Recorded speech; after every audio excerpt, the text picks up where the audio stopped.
Hello and welcome to indiabud.com।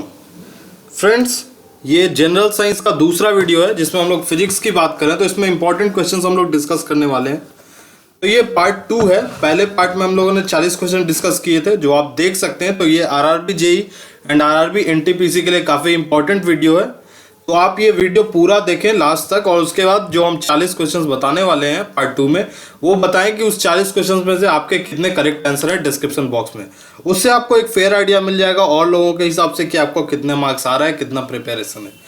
तो मैं एक और रिकमेंड बात करूंगा कि आप सारे क्वेश्चंस को नोट डाउन कर लें और सारे आंसर्स को हमारे बताने से पहले आप खुद कोशिश करें सॉल्व करने का। वीडियो को पॉज करके और उसके बाद बताएं कि आंसर क्या है, और उसके बाद देखें कि एक्चुअल में इसका आंसर क्या है, और फिर आप लास्ट में बताएं कि कितने आपको मार्क्स आ रहे हैं। तो चलिए स्टार्ट करते हैं इस वीडियो को। तो पहला क्वेश्चन है इस वीडियो का, if a moving body doubles its velocity then the kinetic energy of the body will be. तो एक मूविंग बॉडी अगर उसका वेलोसिटी जो है वो डबल हो जाता है तो काइनेटिक एनर्जी उसका क्या होगा। ये आरआरबी टीसी सीसी 2001 में क्वेश्चन आया था। तो ये डबल होगा, 4 टाइम्स होगा, सेम होगा या 3 टाइम्स होगा। तो इसका करेक्ट आंसर है बी, 4 टाइम्स। तो अगर वेलोसिटी डबल होगा तो काइनेटिक एनर्जी उसका 4 टाइम्स हो जाएगा। Question 2, the cyclist man leans और bends himself around a turning because. तो एक जो साइक्लिस्ट है वो जब भी टर्न होता है तो उस पे वहां पर वो लीन या बेंड हो जाता है, झुकता है या अपने आप को थोड़ा बेंड कर लेता है। तो ये क्वेश्चन आरबी एएसएम जीजी 2004 का क्वेश्चन है। तो इसका रीजन बताना है क्या है। तो A, speed of man and cycle should be the same otherwise the cycle will skid. He bends to locate the center of gravity inside the base which prevents him from falling down. C, he bends to exert pressure on the cycle's wheels to move on the curved track path. D, he bends to cross the curved path speedily. इसका correct answer है B, मतलब कि वो bend होता है ताकि centre of gravity जो है बेस के अंदर वो उसको बचाए उसको गिरने से। तो आगे बढ़ने से पहले आपने हमारा अभी तक चैनल सब्सक्राइब नहीं किया है तो जल्दी से चैनल को सब्सक्राइब कर लें। उसके बाद बेल आइकन को प्रेस करें। फ्री में आपको रेगुलर एग्जाम अपडेट मिलेगा, रिजल्ट अपडेट मिलेगा और स्टडी मटेरियल से रिलेटेड भी आपको सारे अपडेट्स मिलते रहेंगे। सारे सोशल मीडिया प्लेटफॉर्म पर फॉलो करें और फेसबुक ग्रुप और Telegram group special RRB JE के लिए, तो लिंक आपको डिस्क्रिप्शन बॉक्स में मिल जाएंगे, वहां से जाके आप सभी जगह फॉलो कर लें। उसके बाद अगर वीडियो अच्छा लगे तो लाइक करें, कोई भी सवाल हो तो कमेंट सेक्शन में आप बता सकते हैं, और वीडियो अपने फ्रेंड्स के साथ भी शेयर करें, काफ़ी इंपॉर्टेंट है। और चैनल को जैसे मैंने आपको बताया सब्सक्राइब जरूर कर लें, यहाँ पर आपको फ्री में सारे अपडेट्स मिलते रहेंगे, और अपने फ्रेंड्स को भी बोले सब्सक्राइब करने के लिए। तो आगे बढ़ते हैं क्वेश्चन नंबर 3। तो क्वेश्चन नंबर 3 है, which of the following force is exerted by a cream separator machine of the milk. ये आरआरबी टीसी सीसी 2005 का क्वेश्चन है। तो इसका ऑप्शन है centrifugal force, centripetal force, non central force या external force. इसका correct answer है A, centrifugal force. Question 4, when a stone piece is brought from the moon surface to the earth then. तो एक stone का piece अगर moon के surface पे, चांद के सरफेस से अर्थ पे लाया जाता है तो क्या होगा। तो ये बीपीएससी प्री 2004 का क्वेश्चन है। इसका ऑप्शन है इट्स मास विल चेंज, या its weight will change but its mass would remain constant, या the weight and mass both will change, या neither mass nor weight will change। तो इसका correct answer है B, its weight will change but its mass would remain constant। तो मास जो है वो कहीं भी ले जाइए आपका कांस्टेंट मिलेगा, लेकिन वेट आपको चेंज हो जाता है। Question number 5, the person sitting in a lift और एलिवेटर विल एक्सपीरियंस मोर। ये यूपीपीसीएस प्री 1990 का क्वेश्चन है। तो इसके ऑप्शंस है when the lift is accelerated downwards, या when the lift is accelerated upwards, या when it is coming downwards with equal velocity, या when it is going upwards with equal velocity. इसका correct answer है B, when the lift is accelerated upwards. मतलब जब lift ऊपर जा रहा हो, एक्सेलरेट कर रहा हो, स्पीड बढ़ रहा हो, उस केस में आपको है एक्सपीरियंस ज्यादा होगा लिफ्ट में अगर आप मौजूद रहेंगे तो। Question 6, the apparent weight of a person sitting in a lift is less than its real weight when the lift moves. ये आरआरबी टीसी 2004 का क्वेश्चन है। तो इस क्वेश्चन में दिया है कि जो अपेरेंट वेट है किसी आदमी का, एक लिफ्ट में बैठा हुआ है, वो लेस होगा रियल वेट से जब लिफ्ट, इसके ऑप्शंस हैं A upwards with an acceleration, B downwards with an acceleration, upwards with equal velocity या डाउनवर्ड्स विथ इक्वल वेलोसिटी। तो इसका करेक्ट आंसर है B downwards with an acceleration, मतलब नीचे जा रहा हो और स्पीड उसका और तेज हो रहा हो। Question 7, the time period of a pendulum watch, ये बीपीएससी प्री 2005 का क्वेश्चन है। इसके ऑप्शंस हैं depends on the mass, depends on the length, depends on the time या डिपेंड्स ऑन द टेम्परेचर। तो जो टाइम पीरियड है एक पेंडुलम का, वो किस पर डिपेंड करता है, मास, लेंथ, टाइम या टेम्परेचर। तो इसका करेक्ट आंसर है B depends on the length, length पे डिपेंड करता है। Question 8, the pendulum watches become slowed down in summer because, तो पेंडुलम का जो वॉच है वो समर में स्लो हो जाता है, उसका रीजन क्या है। ये यूपीएस पीसीएस प्री 1994 का क्वेश्चन है। तो इसका ऑप्शन है ऑफ लॉन्गर समर डे, या the weight of the pendulum is increased in the summer, या pendulum becomes elongated and correspondingly time is elongated at per unit oscillation, या of appearance of friction in the coils. इसका correct answer है C pendulum becomes elongated and correspondingly time is elongated at per unit oscillation। तो जैसा पिछला question में बताया गया है कि गर्मी में जो है वो इसका पेंडुलम का साइज जो है elongate हो जाता है, तो उसके कारण ये ऐसा होता है और इस पे ये डिपेंड करता है उसके साइज पे, पेंडुलम के साइज पे, तो इसीलिए यहाँ पर ये स्लो हो जाता है। Question 9, if the length of a simple pendulum is increase by 4% then its time period will be, या आरबी एएसएम जीजी 2004 का क्वेश्चन है। तो अगर एक सिंपल पेंडुलम के लेंथ को अगर 4% इंक्रीज कर दिया जाए तो टाइम पे क्या इफेक्ट होगा। ऑप्शन है increase by 3%, increase by 2%, increase by 4% या नन ऑफ दीज। तो इसका करेक्ट आंसर है बी 2% इंक्रीज बाय 2%। तो 4% अगर पेंडुलम का साइज बढ़ा दिया जाए तो 2% आपका टाइम पीरियड भी बढ़ जाएगा। Question 10, the ratio of the transverse deformation and the longitudinal deformation is called। तो ट्रांसवर्स डिफॉर्मेशन और लॉन्गिट्यूडनल डिफॉर्मेशन का रेशियो को क्या बोलेंगे हम लोग। ये आरबी असिस्टेंट ड्राइवर 2003 का क्वेश्चन है। इसके ऑप्शंस है पॉइजन रेशियो, या बल्क मॉड्यूलस ऑफ इलास्टिसिटी, या रिजिडिटी मॉड्यूलस ऑफ इलास्टिसिटी, या यंग्स मॉड्यूलस ऑफ इलास्टिसिटी। तो इसका करेक्ट आंसर है a Poisson ratio. Question 11, the raindrops are spherical due to, ये आरबी जीजी 2003 और यूपी पीसीएस प्री 2005 का क्वेश्चन है। रेनड्रॉप्स स्फेरिकल साइज के क्यों होते हैं, स्फेरिकल टाइप का क्यों होता है। ऑप्शन है सरफेस टेंशन, या atmospheric friction of air molecules, या ग्रेविटी ऑफ द स्फेरिकल अर्थ, या विस्कोसिटी ऑफ द रेनड्रॉप्स। इसका करेक्ट आंसर है ए सरफेस टेंशन के कारण ये ऐसा होता है। Question 12, if a ship moves from fresh water into sea water it will, तो एक शिप है अगर वो फ्रेश वाटर से सी वाटर में जाए तो क्या होगा। जैसे अगर वो नदी से समुद्र में जाए तो क्या होगा। ये सीडीएस 2011 का क्वेश्चन है। इसका ऑप्शन है sink completely, sink a little bit, rise a little higher, या रिमेन अनअफेक्टेड। तो इसका करेक्ट आंसर है राइज अ लिटिल हायर, तो वो ऊपर हो जाएगा। डेंसिटी क्योंकि चेंज हो जाएगा फ्रेश वाटर से सी वाटर में, तो जो शिप है वो थोड़ा ऊपर आ जाएगा। Question 13, the unit of viscosity is, ये आरबी एएसएम 2003 का क्वेश्चन है। इसके ऑप्शंस है पॉइज, पास्कल, पॉइजले, या none of these.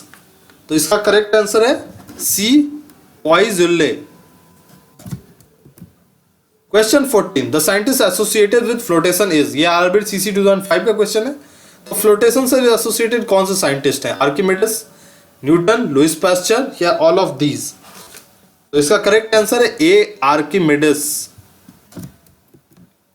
Question 15, satellites used for telecommunication relay are kept in a geostationary orbit. तो टेलीकम्युनिकेशन सैटेलाइट्स होता है, रिले में जो होता है वो जियोस्टेशनरी ऑर्बिट में रखा जाता है। Satellite is said to be in such an orbit when, तो उस सैटेलाइट को उस ऑर्बिट में कब हम बोलेंगे। तो सीसैट प्री 2011 का क्वेश्चन है। The orbit is geosynchronous, the orbit is circular, the orbit lies in the plane of the Earth's equator, या the orbit is at an altitude of 22,236 kilometre. ये 4 चीज दी है, अब इसमें कौन सा सही है ये बताना है। तो select the correct answer using the codes given below, 1, 2 and 3 only, 1, 3 and 4 only, 2 and 4 only, या 1, 2, 3 and 4 only। तो इसका करेक्ट आंसर है ए 1, 2 एंड 3 ओनली। तो लास्ट का जो ऑप्शन है वो गलत है। The orbit is at an altitude of 22,236 kilometre, ये गलत है। Question 16. If a coin is tossed upwards from the ground with a velocity of 9.8 metre per second, then it rises to a height. तो एक coin है, अगर उसको हम लोग ऊपर उछालें और उसका वेलोसिटी 9.8 मीटर पर सेकेंड होगा तो कितना ऊंचा जाएगा वो? ये बीपीएससी प्री 2008 का क्वेश्चन है। इसके ऑप्शन है 9.8 मीटर, 10 मीटर, 4.9 मीटर या 49 मीटर। तो इसका करेक्ट आंसर है सी 4.9 मीटर। तो हाफ इसका होगा। अब question 17, the frequency of sound waves in the Audible ranges. तो फ्रीक्वेंसी क्या है साउंड वेव का एक ऑडिबल रेंज में हो तो क्या है? या आरबी एएसएम जीजी 2005 का क्वेश्चन है। ऑप्शन है 20 hertz to 20,000 hertz, 0.5 hertz to 5 hertz, 1 hertz to 10 hertz या 20,000 हर्ट्ज टू 40,000 हर्ट्ज। तो इसका करेक्ट आंसर है ए 20 हर्ट्ज टू 20,000 हर्ट्ज। यही ऑडिबल रेंज होता है। Question 18. The angular speed of a whirlwind in a tornado towards the center. ये CDS 2011 का question है। ऑप्शन है decreases rapidly, increases, remains constant या slowly becomes zero. तो इसका करेक्ट आंसर है बी increases. Question 19. तो यहाँ पर आपको एक फिगर दिया है। फिगर से क्वेश्चन है the velocity time VT graph shown above. CDS 2011 का क्वेश्चन है। इसका ऑप्शन है uniform acceleration of an object, uniform retardation of an object, non uniform acceleration of an object या non uniform retardation of an object. तो इसका correct answer है B uniform retardation of an object. Question 20, the velocity of sound in the air vacuum is. तो sound का जो velocity है वो vacuum में क्या होगा? ये आरआरबी असिस्टेंट ड्राइवर 2008 का क्वेश्चन है। ऑप्शन है 330 मीटर पर सेकंड, 220 मीटर पर सेकंड, 110 मीटर पर सेकंड या 232 मीटर पर सेकंड। तो इसका करेक्ट आंसर है A 330 metre per second. Question 21, sound is option है transverse mechanical wave, longitudinal mechanical wave, transverse non mechanical wave या लॉन्गिट्यूडनल नॉन मैकेनिकल वेव।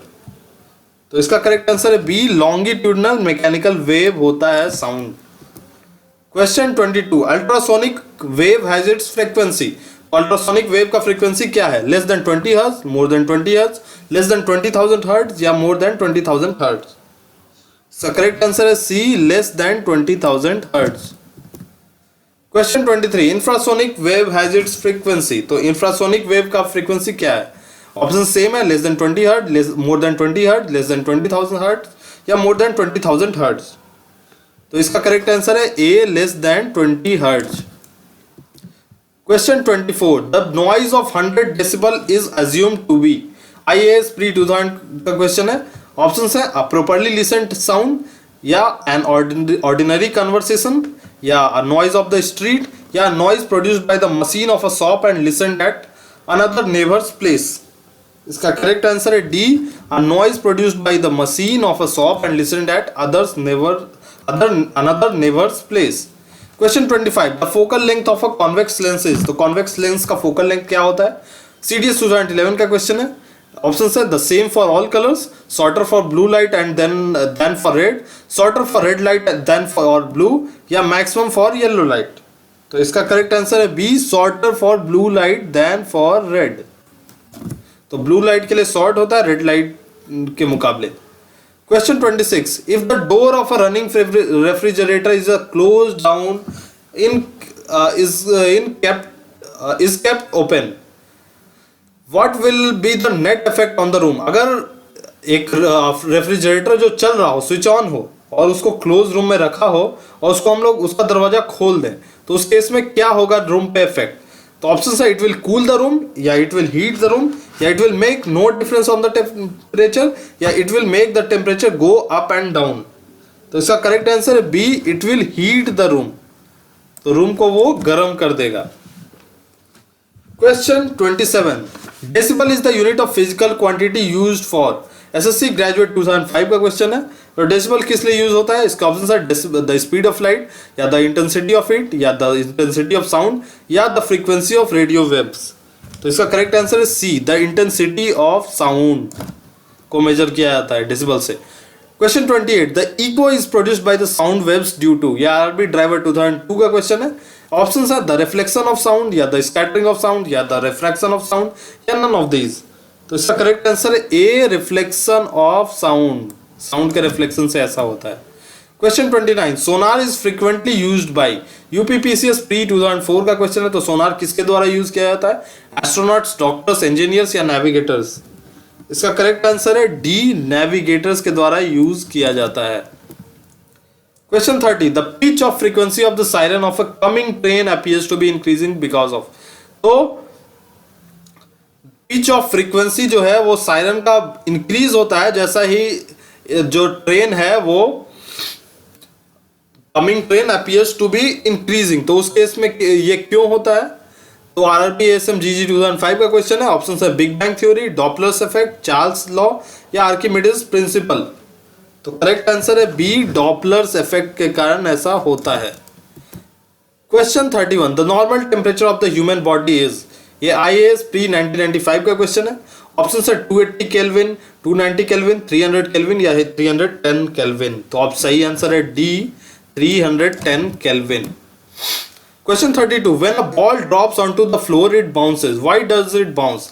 तो एक बॉल जब है फ्लोर पे गिरता है तो बाउंस करता है, तो क्यों बाउंस करता है? सीडीएस 2011 का क्वेश्चन है। ऑप्शन है Newton's third law implies that for every action there is a reaction, या the floor exerts a force on the ball during the impact, या the floor is perfectly rigid, या the floor heats up on impact। इसका correct answer है B, the floor exerts a force on the ball during the impact। Question 33, the lowest possible temperature is।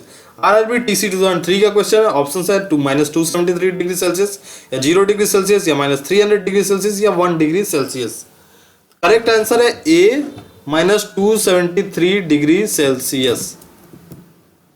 Question 34, which one among the following will you put into pure water in order to pass electric current through it? तो ऐसा क्या है इन चारों में से आप किसको आप प्योर वाटर में रखेंगे ताकि करंट जो है वो पास कर जाए उससे? सीडीएस 2011 का क्वेश्चन है। ऑप्शन है kerosene, mustard oil, lemon juice या शुगर। तो करेक्ट इसका आंसर है D, sugar. Question 35, the temperature of the body of a healthy man is. तो हेल्दी जो एक स्वस्थ आदमी है उसका बॉडी टेम्परेचर कितना होगा? ये उत्तराखंड पीसीएस प्री 2005 का क्वेश्चन है। ऑप्शन था 37 डिग्री सेल्सियस, या 37 डिग्री फ़ारेनहाइट, या 98.4 डिग्री सेल्सियस, या 98.4 डिग्री केल्विन। तो करेक्ट आंसर है A, 37 degree Celsius. Question 36, are refracting telescope consist of. NDA 2012 का क्वेश्चन है। 1 concave mirror and 1 convex lens, 2 convex lenses of equal focal length, या 2 concave mirrors of different focal lengths, या 2 convex lenses of unequal focal lengths। तो इसका correct answer है D, 2 convex lenses of unequal focal lengths।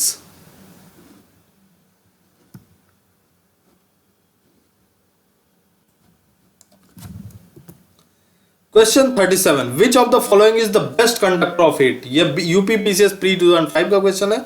Option है mercury, water, leather या benzene. Correct answer है ए, mercury. तो mercury यहां पर है इन चारों में से सबसे अच्छा कंडक्टर है हीट का।